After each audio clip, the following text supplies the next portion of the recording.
Outcast Mentality presents MMA Animals, Episode 3, I believe, the UFC 249 post-fight show. I'll go over some of my picks that won, some of my picks that didn't win, and some questions from a good friend of mine who sent some in, and we'll do it quick. You already know the results. I mean, it's been a couple days, so let's see. So, UFC 249, number 1, ESPN Plus is a piece of shit. Let me say that one more time. It is a piece of shit. It is fucking terrible. Me and my good friend Trevor Moman were sitting there watching the prelims, having a great time, eating some pizza, reminiscing about the days before the COVID-19 pandemic. What happens? It's fucking 9:50. Oh shit, I gotta order this pay-per-view. Cool, it's on the screen. I'm watching ESPN Plus. It's working fine. Go to order it. You know what time I got that fucking pay-per-view? Can you guess? It was almost 10 fucking 30. So it took over 30 minutes to get this piece of shit. My ESPN Plus, which I pay for monthly, isn't working right, can't get the pay-per-view, who knows what. Someone else in the room's got to sign up for the shit, sign up for ESPN Plus, and get the pay-per-view, so it ends up being $85 instead of $65, which is fucking ridiculous. But whatever. The fights were great, especially considering all the stuff going on. ESPN Plus sucks, but the fights were good. UFC 249 overall was a great card.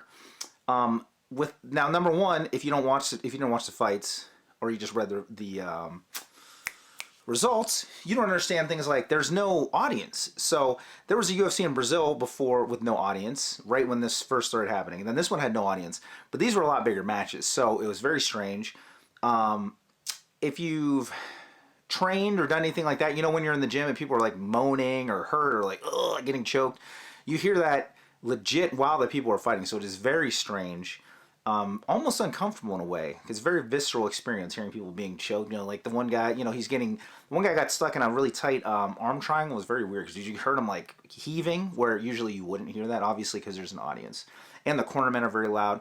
Fighters said they could hear people like Daniel Cormier doing commentary, Joe Rogan, and honestly took tips from them because Cormier was saying something about Carla Esparza, for instance, about mixing up punches and takedowns and kicks and takedowns, and she said she tried to do it.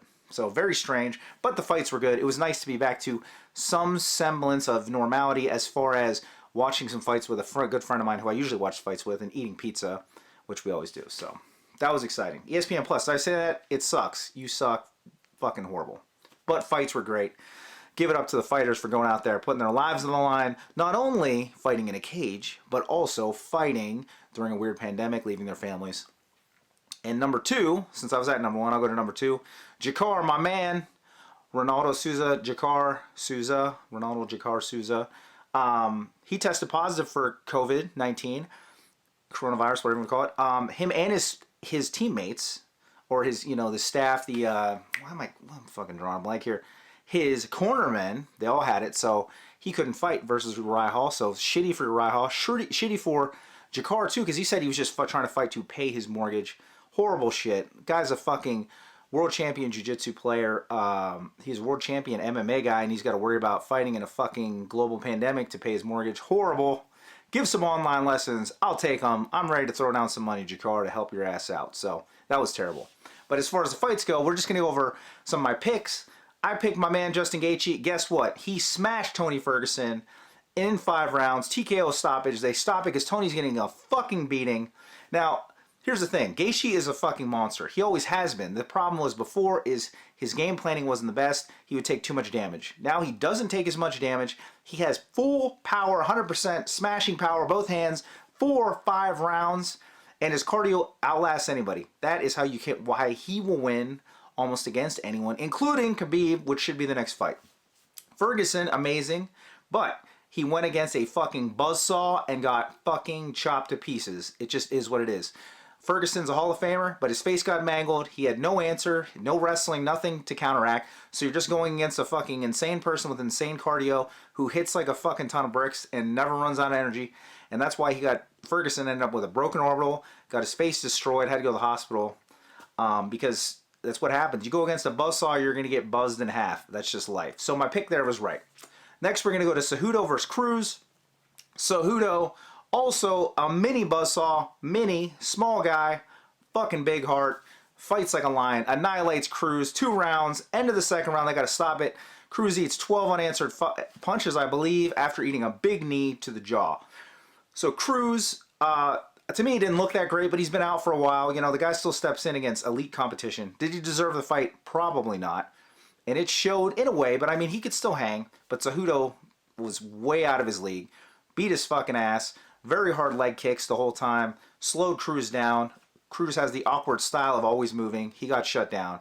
He gets smashed by my man Henry Cejudo, who at the end of the fight says he is retiring. Is he retiring? Who knows? He might be looking for a big payday, but he also might retire because after his amateur wrestling career, he did retire and he never went back to wrestling. So maybe he's gone. If he is, great career. I appreciate the pro wrestling angles, even though they were very cringy. I appreciate the effort. And doing that stuff, it just is what it is. It sells fights. It gets people in the seats. As long as everybody's not doing it, it's okay with me.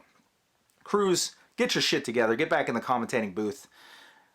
I mean, you do really well there, so you got that. Next fight we're going to go, because I'm not going to talk about all the fights. We got Francis Ngannou versus Gerard.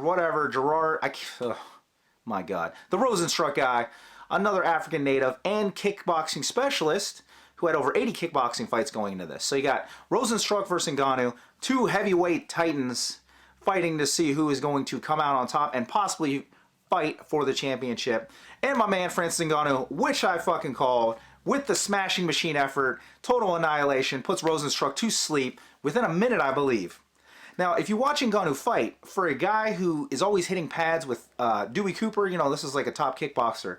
He's hitting pads. He really understands the mechanics of throwing punches and kicks.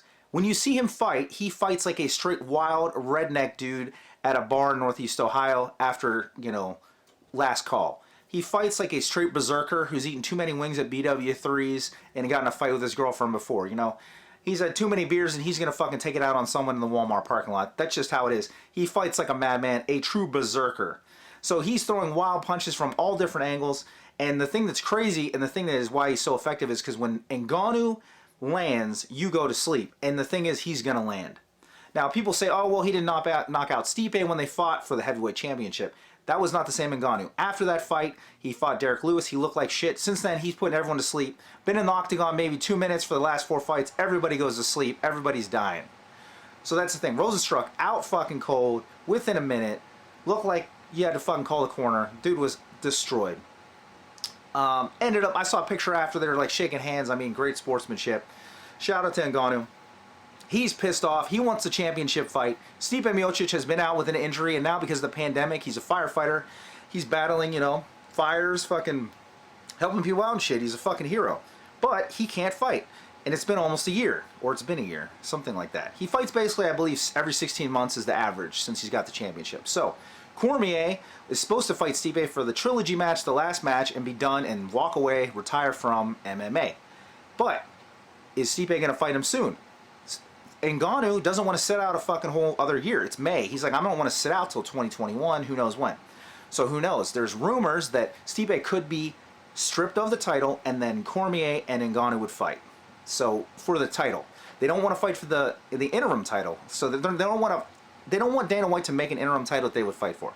They want to fight for the actual title. So that could happen. Who knows? That's just up in the air. But I wouldn't be surprised, especially if Stipe is not going to come back for over 12 months of fighting. Cejudo got stripped after 10 months. Miocic is a year, or going to be a year at least, so we'll see what happens. But I hope that fight, I'd love Stipe to fight Ngannou again and fight Cormier first, but that I don't know how that's going to work. Maybe it's Cormier versus Ngannou, and then the winner will take on Stipe. It would really suck if Stipe got stripped, but it's UFC. It's prize fighting. This isn't fucking basketball. This is prize fighting. So whatever the most money, whatever makes sense to the promoter is what is going to win out. People forget that. Let's see. So I'll go over my picks one more. So I was right on those picks. Cater won, beat Jeremy Stevens. I picked him because he, Stevens, if you remember, he weighed in over 5 pounds. He got annihilated. Tough ass dude, and he still got crushed. So Cater's the real deal. Watterson lost, was very close versus Carlos Esparza. I picked Watterson, so I lost that one. And Hardy won. He sucks, but whatever. He won. Guy's a fucking goofball. Versus a dude who just kind of stopped fighting, but he busted his foot, so whatever. It was heavyweight garbage. Who gives a fuck about those people? Minus the top of the division. The rest of the dudes are fucking... They should be fighting Kimbo Slice type dudes in a boatyard. And if Kimbo Slice was alive, he would fuck those people up. That is the truth. Now I want to go back to something real quick. So my friend Deke, thank you to Deke, he hit me up with some questions. I can't go over all the questions because I actually already recorded this shit and I don't have time. I have to go run and do some stuff soon. But I will answer his one. So he said, well, let's go over two. He asked first, he said Ferguson looked gaunt and malnourished. Do you think the 2 weight cuts had a factor in his performance? I think Ferguson, he had a weight cut before because basically the fight weekend that he was going to fight Khabib in New York City was in April. He did the weight cut anyways just because he said he would, so he did it. That was a few weeks ago. Then he comes in this fight, he does the weight cut again. He's probably cutting at least 20 pounds. It's very tough on their bodies. So did it affect him? It might have.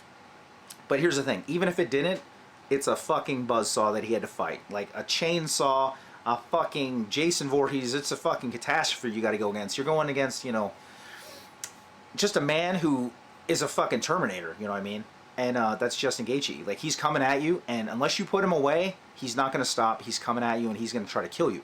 And Ferguson is tough as nails. Luckily, they stopped it, but I mean, it just is what it is. You go against a guy like that, and you can't stop him, then you're going to lose, and that's what happened. Ferguson couldn't stop him. The dude's like, when he fought Alvarez stopped him, but he had to go through a fucking, you know, same thing. He had to go through the gauntlet. Poirier stopped him, same thing. Poirier had to go through the gauntlet to get there. And if those dudes fought again, if Gaethje fought Poirier or Alvarez again, I think he'd win. I think he would smash him out in 2 rounds. He's just too good and he's too tough. And also, Deke said, what are your thoughts on Dominic Cruz's comments on the ref smelling like booze and cigarettes? That's the funniest thing you ever heard in MMA. Now, Dominic Cruz claims that the referee in his match, who was Keith Peterson, if you know who Keith Peterson is, a shorter guy with tattoos. He looks real angry all the time. They say he's no nonsense or something. He just looks like pissed off, like sad or something. I don't know. Anyways, Dominic Cruz says he goes in the ring, in the octagon, and he smells booze and cigarettes on Keith Peterson. He doesn't want him to be the ref. He wants like Herb Dean because Herb Dean's better, but it's too late. He wants to know, like, man, I wish I could veto this guy, but oh well, I'm stuck in it. So at the end of the second round, he gets hit with a big knee, eats a bunch of unanswered shots from Henry Cejudo. On his way to trying to getting up, Keith Peterson stops the match with maybe 5 seconds left. Dominic Cruz is like, fuck this. I told the ref, you know, keep it going, blah, blah, blah, blah, blah. I know I ate some shots, but I was on my way up. You got to give me the fucking 5 seconds to at least make it to the next round. My point of view is this. First of all, if Dominic Cruz is in the booth, he would say you can't let a guy eat 12 unanswered shots and let it go. You know, there's brain damage, CT, all that stuff. He would say that's good enough. The referee did a good job. Now, that's just what Cruz would say, in my opinion, if he was in the booth and it was another fight he was calling. I thought he ate 12 shots. It just is what it is. 5 seconds, I mean, if Peterson knew where it was at, sure. I don't know if he did. Now, this is a fun fact about Keith Peterson. So, when he first started reffing in UFC, I remember I was like, man, this guy looks familiar. So what it is, he was in a band called GFY, or Go Fuck Yourself. They were like a thugcore band, like a Queens thugcore band, back in the day. My band, Crowded Turn, played with them, I believe, in Baltimore. And it was like they had 2 singers, and they wore like fingerless gloves. It was very Castle Heights, Queens area-esque hardcore for the time, thugcore stuff. To me, GFI wasn't, like, I loved Everybody Gets Hurt, Billy Club Sandwich, those kind of bands. I loved them a lot better. GFI was like the minor league version. But one of my friends who was in the band wore a Go Fuck Yourself shirt all the time for some reason. He loved the fucking shirt. I don't know if he liked the band because their lyrics were fucking wacky, but he loved the fucking shirt. He wore it all the time. And I remember playing with him. So when he got into UFC, I remember I was like, that guy has a Stray Cats tattoo on his neck. I'm like, I feel like I know that dude. And I was like, dude, that's the guy from Go Fuck Yourself. He's one of the singers. So anyways, in the real world, people I know that know Keith Peterson fucking hate him. Some of the hardcore people I know, they fucking despise him, say he's a fucking weird rat fuck guy. I don't know, this is what they tell me. And they're from his scene. And that if he's in New York, he's going to get served because there's people who got beef with him. So, in my opinion, because the people that told me that I respect, I don't trust Keith Peterson as much as the next guy. Now, does Dominic Cruz know that he played in a beatdown band and that he has beef on the streets of New York City? Of course he doesn't. So I'm just taking my knowledge of the street shit and hardcore shit, and I'm going to go with Cruz and just saying that maybe Peterson isn't the best referee, and maybe he was drunk, or I don't know about this. Like, does the cigarettes matter? But I don't know. Maybe he was chain smoking and drinking a couple fucking Corona beers before the match. It's possible. I don't know. All I know is Dominic Cruz, Keith Peterson, they could have a match, take it back to Queens. Peterson, get the fingerless gloves off, get them out, get the beater on, get the fucking big Django looking pants. You versus Cruz, Queens street fight, who takes it? I'm going with Cruz.